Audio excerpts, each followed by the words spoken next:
কে দিল পি ওই শ্বশুর মশাই লিচুড়ো বা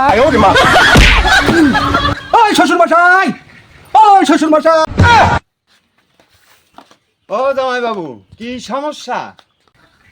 আপনি এই প্রোডাক্ট দিছেন, এই প্রোডাক্টের জ্বালায় আমি অস্থির। আপনার প্রোডাক্ট আপনি ফেরত দিন।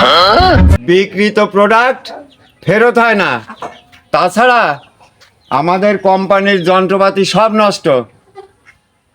আমি আর দিতে পারবো না। যদি সম্ভব হইতো, যদি রিফাইন করে দিতে পারতাম তাহলে নয় আবার দিতাম। আমার ফ্যাক্টরি টোটালি বন্ধ, রিফাইন করার কোনো কায়দা, এ মালের কোনো ওয়ারেন্টি গ্যারান্টি নেই। তুমি তোমার মাল নিয়ে ফেরত হও। এই কোম্পানির লোক ট্রিটার, এই মাল নেবো না। এই প্রোডাক্ট নিয়ে আমি কি করবো? এই আমার কোনো কাজে লাগবে না। আপনার প্রোডাক্ট আপনার কাছে থুই গেলাম, আপনি ভাত